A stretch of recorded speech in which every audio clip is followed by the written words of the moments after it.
Welcome to This Week in Royal History, where we delve into the captivating stories of royals from around the world and across the centuries.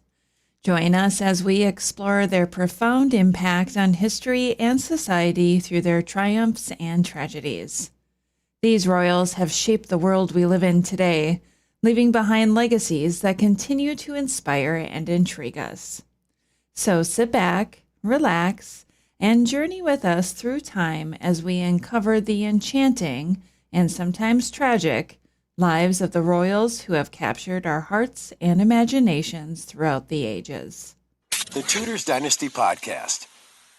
Margaret of Saxony was born on the 4th of August, 1469, to Ernest, Elector of Saxony, and Elizabeth of Bavaria in Meissen. She was a member of the Ernestine line of the House of Wettin. In February 1487, Margaret married Duke Henry I of Brunswick-Lüneburg in Celle, just after the expansion of Celle Castle was complete, which Margaret received as her widom. They had 7 children, 6 of whom survived to adulthood. Their sons would become Protestant reformers, while both their daughters were Catholics. Margaret died on the 7th of December, 1528, at the age of 59. She was buried at the Church of St. Peter and Paul in Weimar. William Aetheling was born on the 5th of August, 1103, to Henry I of England and Matilda of Scotland in Hampshire, England. He was their eldest and only son and heir to the English throne. William was invested as Duke of Normandy by Henry I and sent to France to pay homage to Louis VI in the middle of 1120. Beginning in 1118, William would serve as regent in England when his father was away in Normandy, and he was married to Matilda of Anjou in 1119 to secure the loyalty of Anjou. William would never himself become king, as he died on the 25th of November, 1120, during the White Ship tragedy. He was only 17 years old. William's death began a period in England known as the Anarchy. Henry I had no other legitimate male children, and his own daughter, Empress Matilda, laid claim to the throne at the same time as her cousin, Stephen of Blois. Historians believe Richard of Conisburgh was born around July 1385 as the second son of Edmund of Langley, 1st Duke of York, and Isabella of Castile at Conisburgh Castle in Yorkshire. He was the grandson of Edward III of England and Peter of Castile. Richard II of England was his godfather and provided for him on request of Isabella at her death. Richard's father and brother left him nothing in their wills. After Henry IV succeeded the throne of England upon deposing Richard II, his annuity ceased. In 1408, Richard married Anne Mortimer and had 2 sons and 1 daughter, though one son did not live to adulthood. Anne died in 1411 after the birth of their youngest child and was buried at King's Langley. Richard then married Maud Clifford, but he had no further children. In 1414, Richard was created Earl of Cambridge. However, it came with no lands to receive revenue, and Richard was the poorest of earls in England. When he was to set out for France with Henry V in 1415, he lacked the resources and created the Southampton plot to overthrow the king. However, this plot was discovered, and he was beheaded on the 5th of August in 1415. When his elder brother died 3 months later at the Battle of Agincourt, his son Richard inherited the titles Duke of York and Earl of Cambridge. Interesting fact: Richard is grandfather to Edward IV and Richard III of England, through his son, Richard, 3rd Duke of York. In 1461, Edward IV had his sentence annulled and said it was unlawful. Victoria Adelaide Mary Louisa was born on the 21st of November, 1840, as the eldest child of Queen Victoria of the United Kingdom and Prince Elbert of Saxe-Coburg and Gotha at Buckingham Palace. In 1841, she was created Princess Royal, a title given to the eldest daughter of the reigning monarch of the United Kingdom. Victoria's education was overseen by her father, and she was raised with his liberal tendencies. In January 1858, at the age of 17, Victoria married Prince Frederick of Prussia at the Chapel Royal of St. James's Palace. Victoria and her husband shared the same liberal views, but her hope to turn the German Empire into a constitutional monarchy, like Britain, ostracized her at the Berlin court. In 1888, Frederick finally became German Emperor and King of Prussia, but his reign only lasted 99 days, and he died of throat cancer that same year. Victoria was known as Empress Frederick after his death, and her son took over as Wilhelm II, German Emperor. She died on the 5th of August, 1901, at the age of 60 due to cancer, only 8 months after the death of Queen Victoria. Thousands of letters between Victoria and her mother survived to provide excellent insight into their lives and their courts. Most likely born in late May or early June, Diego Velazquez was baptized on the 6th of June, 1519, in Seville, Spain. Starting an apprenticeship in painting at an early age, Velazquez had his own studio by 1617.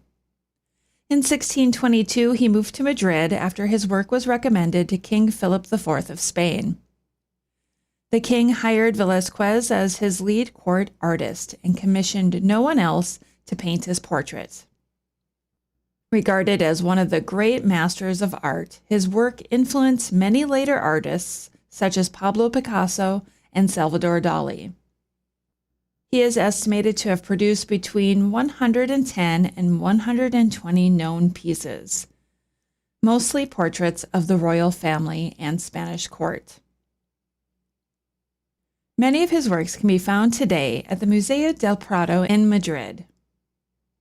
Frederica Charlotte Ulrica Catherine was born on the 7th of May, 1767, as the eldest child of Frederick William III of Prussia and Elizabeth Christine of Brunswick-Lüneburg. Both her parents were involved in extramarital affairs, and after her mother became pregnant from one of those affairs in 1769, she was placed under house arrest at the castle of Stettin, where she remained for the next 71 years. Frederica Charlotte would never see her mother again. She was only 2 years old. In September 1791, Frederica Charlotte married Prince Frederick, Duke of York in Albany, the second son of George III of Great Britain. The marriage was arranged to provide heirs to the British throne, and it was not a happy one. They would have no children together. They formally separated, and Frederica lived out her days at Oatlands Park in Weybridge. She died on the 6th of August in 1820 at the age of 53, and was buried at St. James's Church in Weybridge.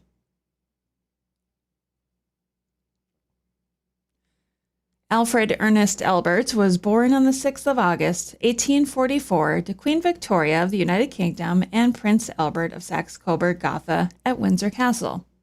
He was their fourth child and second son. Alfred would remain second in line behind his elder brother until 1864, when his brother had his first son. He entered the Royal Navy at the age of 12, and by 1866 he was promoted to captain. In May 1866, on the Queen's birthday, Alfred was created Duke of Edinburgh, Earl of Ulster, and Earl of Kent. Alfred traveled extensively as captain, becoming the first member of the royal family to visit Australia and New Zealand. In 1869, he visited Hawaii, Japan, and India on his trip around the world. Alfred married Grand Duchess Maria Alexandrova of Russia, the only surviving daughter of Emperor Alexander II, at the Winter Palace in St. Petersburg. Maria was not well received in England, and they did not enjoy a happy marriage. However, they did have 7 children together, though not all lived to adulthood. In August 1893, Alfred's uncle, Ernest II, Duke of Saxe-Coburg and Gotha, died, and the duchy went to Alfred. His elder brother, the Prince of Wales, had already renounced his claim. Alfred died on the 30th of July, 1900, of throat cancer, a year after his only son died. His mother, Queen Victoria, outlived him by 6 months. He was buried at the family mausoleum in Coburg. Alexander Stewart was born around 1454 to James II of Scotland and Mary of Guelders as their second surviving son. By 1458, he had been created Duke of Albany, and in 1460 he traveled to the European continent. On his return to Scotland, he was captured by the English but quickly released. In 1479, he fled to Paris after falling out with his brother, James III of Scotland, and was welcomed to the French court by Louis XI.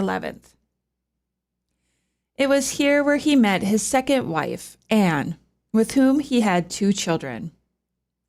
Alexander traveled to England after Louis would not assist him in attacking Scotland. By 1482, he signed the Treaty of Fotheringay with Edward IV of England and attacked Scotland with an English force. He imprisoned his brother at Edinburgh Castle and took over the government himself. Alexander's government did not last long, as Scottish nobles began to turn against him, and James was released. Alexander fled and attempted more attacks with promises from Edward IV for English assistance.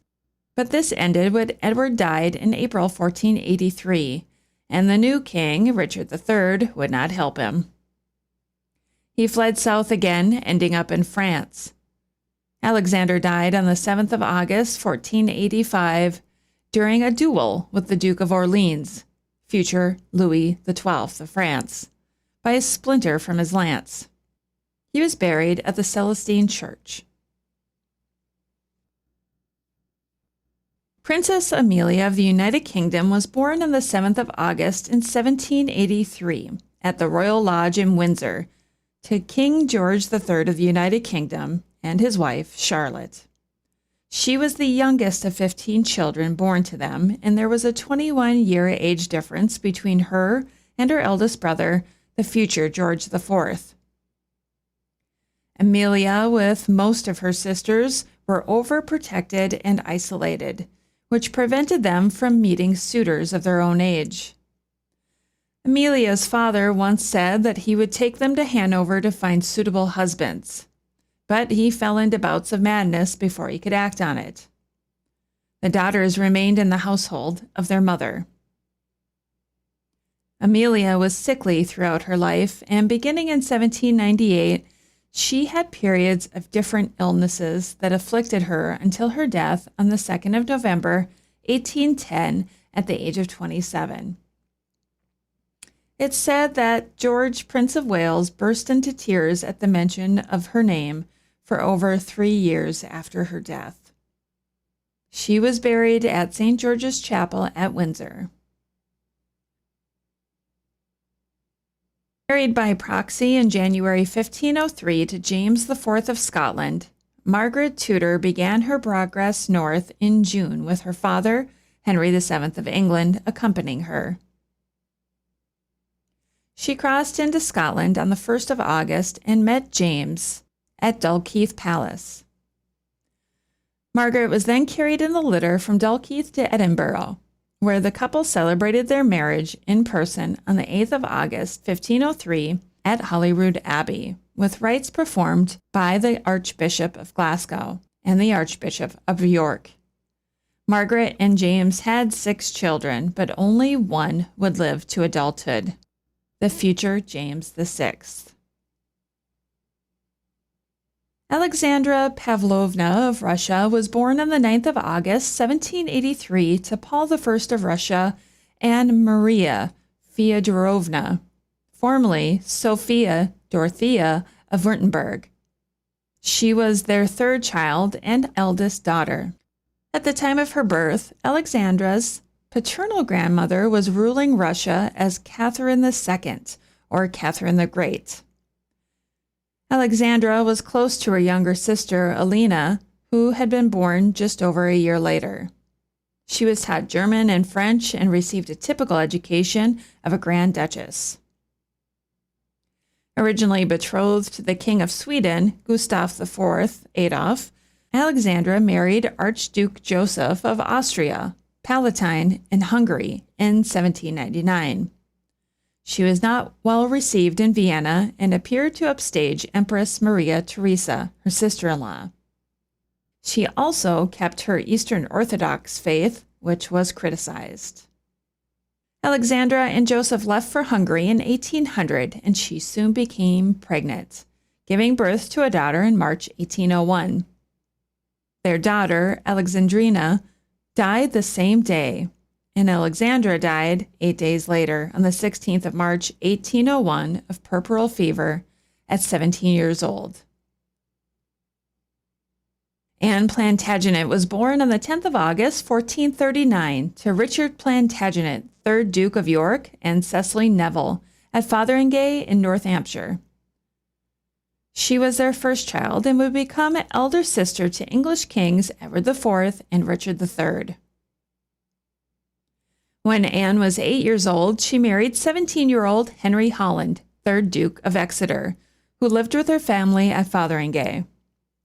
The marriage was consummated 9 years later, and they had one daughter, Lady Anne, before Henry was forced into exile for supporting the House of Lancaster during the Wars of the Roses. He was attainted, and his vast estates went to Anne and their daughter. Anne and Henry were officially separated and divorced by 1472.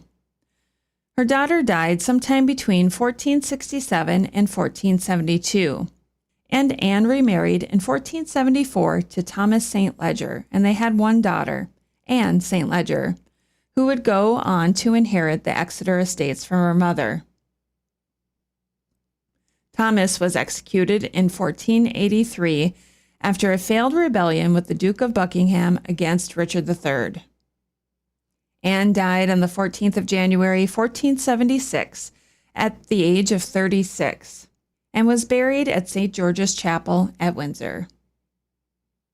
Interesting fact, Anne's first daughter, Lady Anne Holland, married Thomas Grey, 1st Marquess of Dorset and son of Edward IV's queen consort, Elizabeth Woodville, from her first marriage. Madeleine of Valois was born on the 10th of August, 1520, to Francis I of France and Claude, Duchess of Brittany, in Paris. She was the third daughter and fifth child. She was sickly from birth and was raised away from Paris to keep her in a warm climate. When she was 10, her father remarried and she moved back to court. James V of Scotland traveled to France in 1536 to meet a potential bride. James V of Scotland traveled to France in 1536 to meet a potential bride, promised to him by the Treaty of Rouen. However, he became smitten with Madeleine and requested her hand instead.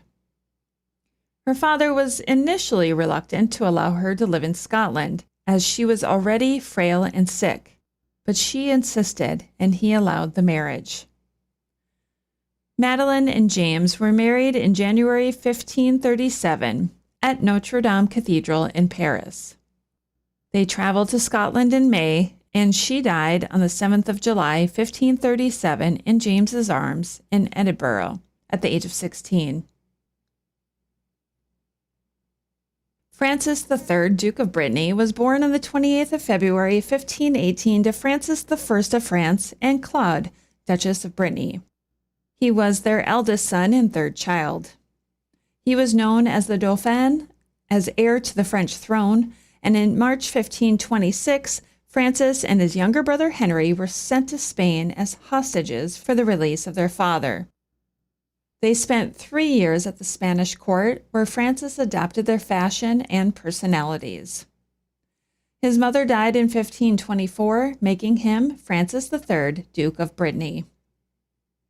The duchy was inherited by his brother, with Francis's death on the 10th of August in 1536 at the age of 18. His death was most likely caused by tuberculosis from his years in the damp cells of Madrid, but there were rumors that he was poisoned. Francis was buried at the Basilica of St. Denis. Thank you for joining me for another episode of This Week in Royal History. I hope you picked up another little tidbit from history that can send you on your own journey to discovering the past. As you know, I recently returned from a trip to England, and I am planning to return in 2025. If you'd like to join me on a tour of England, please send me an email at rebecca@tudorsdynasty.com for more information. Thank you so much for listening. I'm Rebecca Larson. Until next time. Thanks for listening to this episode of the Tudors Dynasty Podcast. You can follow and support the Tudors Dynasty Podcast on Facebook, Twitter, Instagram, and Patreon @Tudors Dynasty.